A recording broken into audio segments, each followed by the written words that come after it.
नमस्कार मित्रों, पवित्र श्रावण मास चल रहा है। जन्माष्टमी का पर्व आ रहा है, यानी कि भगवान श्री कृष्ण का जन्मोत्सव आ रहा है। तब भगवान शिव पर, भगवान कृष्ण पर वीडियो बनाने की बात आई। पहले भी भगवान शिव के विषय में 2 वीडियो बनाए हैं और भगवान श्री कृष्ण के विषय में 3 वीडियो बनाए हैं। आपने शायद देखे ही होंगे, अगर नहीं देखा है तो आप मेरी चैनल पे देख लीजिए। लेकिन आज उनसे रिलेटेड एक पॉइंट की बात हम कर रहे हैं। आज असुरक्षितता की भावना का प्रश्न समाज के सामने एक बड़ी समस्या के रूप में आया है। सिर्फ राज्य, एक देश के स्तर पे नहीं, लेकिन अंतर्राष्ट्रीय स्तर पे असुरक्षितता की भावना, डर की भावना उनसे लोगों पीड़ित है। तो एक युवक ने पूछा कि भारतीय संस्कृति के द्वारा, उसके उदाहरण के द्वारा आप कुछ बताएंगे? तो मैंने कहा जरूर। श्रावण मास यानी शिव की बात और जन्माष्टमी भगवान श्री कृष्ण की बात, तो इनका स्मरण करके, इनके जीवन की घटना से हम इस बात का सॉल्यूशन के बारे में सोचेंगे।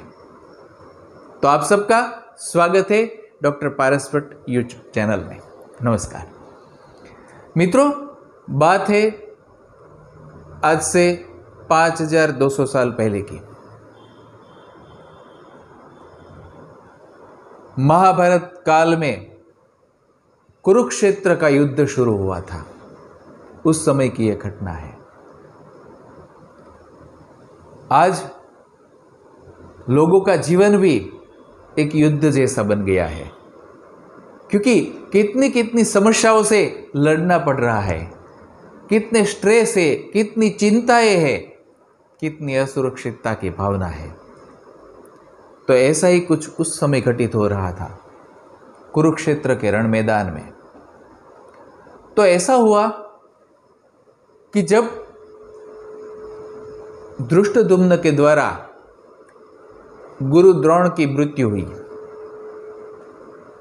जब अश्वत्थामा ने यह बात सुनी तो कोपायमान हो गया, बहुत ही क्रोधित हो गया ये बात जान के, और उसने नारायण अस्त्र का प्रयोग कर दिया पूरी पांडव सेना पर। नारायण अस्त्र ऐसा अस्त्र है जिसके सामने कोई अस्त्र नहीं टिक सकता। ऐसा एक अमोघ शस्त्र, ऐसा वेपन जिसका कोई तोड़ नहीं है, जिसका कोई इलाज नहीं है, जिसका विरोध कोई नहीं कर सकता, जिसे रोक नहीं सकता। लेकिन उसका उपाय भगवान श्री कृष्ण के पास था। उन्होंने तुरंत ही सूचना दे दी कि अश्वत्थामा ने नारायण अस्त्र का प्रयोग किया है, तो उसके सामने लड़ना नहीं है, उसका उपाय है समर्पण। आप आपके शस्त्र त्याग कर दीजिए और जमीन पर खड़े हो जाइए। अगर आप हाथी पे है, रथ पर है, तो जमीन पर आ जाइए और शस्त्र छोड़ दीजिए। सबने हाथ जोड़कर खड़े हो गए, शस्त्र छोड़ दिए। लेकिन भीम ने अभी तक गदा नहीं छोड़ी थी, रथ में ही था, उतरा नहीं था। तो नारायण अस्त्र उसके ऊपर धंस गया। तो तुरंत ही भगवान श्री कृष्ण और अर्जुन ने भीम को रथ से खींच लिया और उतार दिया और गदा छुड़वा दी। तो सबका बचाव हो गया, नारायण अस्त्र की असर संपूर्ण हो गई, क्योंकि कोई लड़ने के लिए तैयार ही नहीं था। सब समर्पित हो गए थे, अस्त्र शस्त्र छोड़ दिए थे। तो समर्पण भाव ऐसे विपत्ति के समय और परमात्मा की जो इच्छा है उसके विरुद्ध लड़ना नहीं है। परमात्मा की जो इच्छा है उसको स्वीकार करना है, उसके सामने नतमस्तक होना है। तो फिर दुर्योधन ने कहा कि फिर से ये क्या हुआ? तो उन्होंने कहा भगवान श्री कृष्ण ने बचा लिया सबको, उसके पास उकेल था। तो उन्होंने कहा फिर से प्रयोग करो। तो अश्वत्थामा ने कहा नहीं, नारायण अस्त्र का प्रयोग जीवन में एक ही बार हो सकता है, दूसरी बार नहीं हो सकता। तो उसने कहा कि हे गुरुपुत्र, तुम्हारे पास तो अनेक दिव्य अस्त्र शस्त्र है, तुम दूसरे कोई अस्त्र शस्त्रों का प्रयोग करो, क्योंकि इन्होंने गुरु द्रोण की हत्या की है। तो तो फिर अश्वत्थामा फिर से क्रोधित हुआ और उसने अग्न्यास्त्र का प्रयोग किया। आग के जैसे वो फैल गया।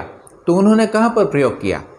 भगवान श्री कृष्ण और अर्जुन एक अक्षौहिणी सेना के साथ आगे बढ़ रहे थे। मित्रों, यहां अक्षौहिणी की बात आई तो मैं आपको बता दूं कि अक्षौहिणी क्या है। अक्षौहिणी एक संख्या है। महाभारत युद्ध में 18 अक्षौहिणी सेना का प्रयोग हुआ था। तो पांडवों की ओर से 7 अक्षौहिणी सेना लड़ रही थी और कौरवों की ओर से 11 अक्षौहिणी सेना लड़ रही थी। तो एक अक्षौहिणी सेना यानी क्या? एक अक्षौहिणी सेना यानी कि उसमें होते हैं रथ पर सवार योद्धा, हाथी पर सवार योद्धा, घोड़े पे सवार योद्धा और पैदल सैनिक। तो उसकी संख्या कितनी रहती है एक अक्षौहिणी में, मैं आपको बताता हूं। एक अक्षौहिणी सेना में रहते हैं 21,870 रथ। उतने ही यानी कि 21,870 हाथी, 65,610 घोड़ेसवार सैनिक और 1,09,350 पैदल सैनिक। इतनी संख्या मिला के एक अक्षौहिणी सेना बनती है।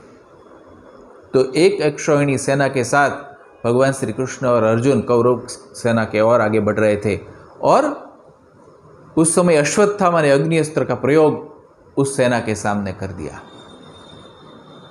तो क्या हुआ? पूरी सेना दब गई। अग्नि चारों तरफ प्रज्वलित अग्नि फैल गया अग्नि अस्त्र से माध्यम से। लेकिन कुछ ही देर में क्या हुआ?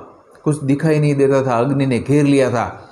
लेकिन जब अग्नि का शमन हो गया तो देखा कि एक अक्षौहिणी सेना वो अग्नि में जलकर भस्म हो गई है। लेकिन भगवान श्री कृष्ण और अर्जुन को खरोच तक नहीं आई, आग ने उसे छुआ भी नहीं। ऐसे के ऐसे सलामत है, सुरक्षित है। फिर कृष्ण के संकेत से अर्जुन ने ब्रह्मास्त्र का प्रयोग कर दिया और ब्रह्मास्त्र का प्रयोग ऐसे किया कि अश्वत्थामा के सारे दिव्य अस्त्र नष्ट हो जाए और ब्रह्मास्त्र के असर से अश्वत्थामा के सारे वेपन का नाश हो गया उस समय। और अश्वत्थामा भयभीत हो गया। उसको प्रश्न का जवाब नहीं मिला कि एक अक्षौहिणी इतनी बड़ी सेना का नाश हो गया अग्नि से, लेकिन श्री कृष्ण और अर्जुन को कुछ नहीं हुआ। इसका कारण क्या है? वो मंथन करने लगा। वो रणभूमि से भाग गया, कुरुक्षेत्र के रण मैदान से निकल गया। तो आगे जाकर के उन्होंने देखा कि महर्षि वेदव्यास वहां से निकल रहे थे। तो उनसे पूछा कि हे मुनिवर, हे व्यास भगवान, मेरे मन में एक प्रश्न है जिसका उकेल नहीं मिल रहा है। मैंने अग्न्यास्त्र का प्रयोग किया जिससे एक अक्षौहिणी सेना का नाश हो गया, लेकिन उसके बीच ही स्थित थे श्री कृष्ण और अर्जुन, उनको क्यों कुछ नहीं हुआ? वो क्यों सुरक्षित रहे? तब भगवान वेदव्यास ने समझाया। उसने कहा, अश्वत्थामा, इसके बाद के लिए मैं पूर्व जन्म की बात में ले जाता हूं। तूने तेरे पूर्व जन्म में शिव की उपासना की थी, शिव का आराधन किया था। भगवान शिव का लिंग रूप में तूने पूजन अर्चन किया था और भगवान शिव को प्रसन्न किया था। तभी तो तेरे पास इतना सामर्थ्य है, इतने अस्त्र शस्त्र है, इतनी विद्या है। लेकिन भगवान श्री कृष्ण और अर्जुन कौन है, वो तो तू पहचान। फिर उन्होंने बताया कि आदि नारायण भगवान विष्णु ने धर्म के यहां नारायण के रूप में अवतार लिया था और उन्होंने हिमालय में जाकर बहुत लंबे समय तक ध्यान साधना की थी। हिमालय में ध्यान योग किया था काफी सालों तक। और उस ध्यान साधना में वो क्या कर रहे थे? वे आत्मदेव की उपासना कर रहे थे, आत्मेश्वर महादेव की उपासना करते थे। आत्मा का आराधन करते थे ध्यान के माध्यम से, और आत्मेश्वर महादेव उस गहन ध्यान की अवस्था में प्रसन्न हो गए और काशी विश्वनाथ महादेव प्रकट हो गए और उन्होंने नारायण ऋषि पर प्रसन्न होकर के अनेक वरदान दिए और उन्होंने कहा कि आप अजय हो जाएंगे, कोई भी अस्त्र शस्त्र अग्नि विष आप पर असर नहीं करेगा। आप जब युद्ध भूमि में उतरोगे तब आप मुझसे भी ज्यादा शक्तिमान हो जाओगे, आप अजय होगे, अपराजित रहोगे। ये वरदान दिया था और उसी नारायण मुनि ने फिर से ये जन्म लिया है, उसी विष्णु के अवतार ये भगवान श्री कृष्ण है। और नर की कृपा से नारायण ने भी आध्यात्मिक प्रगति की थी, नारायण की कृपा से नर ने भी आध्यात्मिक प्रगति की थी। तो वो नर अर्जुन है और नारायण श्री कृष्ण है। नर ने नारायण से ही ये विद्या प्राप्त की है, तो वे दोनों आत्मेश्वर की उपासना करते हैं, आत्मेश्वर की ध्यान साधना कर रहे हैं, जिन्होंने हिमालय में सालों तक आत्मेश्वर की ध्यान योग साधना की थी। तो ये ध्यान योग साधना से, आत्म ध्यान से एक सशक्त आभा मंडल का निर्माण होता है, एक शांत, एक सुरक्षित आभा मंडल सुरक्षा प्रदान करता है। एक शांत और सुरक्षित विश्व का निर्माण हो जाता है अपने आसपास, जिसे कहते हैं आभा मंडल। जैसे अंडे के भीतर पक्षी का बच्चा रहते हैं, वैसे आभा मंडल के सुरक्षा कवच में व्यक्ति रहता है। तो नियमित ध्यान साधना से ये सुरक्षा कवच का निर्माण होता है, आभा मंडल रूपी। और वो आभा मंडल रूपी सुरक्षा कवच एक विश्व का, अपने छोटे से विश्व का काम करता है। वो साथ में लेके व्यक्ति कहाँ भी कहीं भी जाए, विश्व के किसी भी कोने में जाए, वो शांत सुरक्षित विश्व उसके साथ रहता है, वो उसमें रहता है। और भगवान श्री कृष्ण भी हर रोज नित्य ध्यान करते थे, नित्य निमित्त अपनी ही आत्मा का ध्यान करते थे। और जब वे आत्मा का ध्यान करते थे तब उनके रोए रोए से चैतन्य बहता था, रोम रोम से चैतन्य बहता था, वाइब्रेशंस बहते थे। तो ये भगवान श्री कृष्ण ने भी सिखाया है, संदेश दिया है कि कैसे आत्मा का ध्यान करना चाहिए और उसके माध्यम से हमारे आसपास एक सुरक्षित, शक्तिशाली, शांत विश्वरूपी आभा मंडल का निर्माण हो सकता है। और ऐसा आभा मंडल लेके परमात्मामय होके व्यक्ति जहाँ भी जाता है वहाँ योगक्षेम की वर्षा होती है, कोई असुरक्षा नहीं रहती, कोई डर नहीं रहता। एक शांत और संतुलित व्यक्ति, एक प्रसन्न व्यक्ति जीवन में सभी क्षेत्र में सफलता प्राप्त कर सकता है।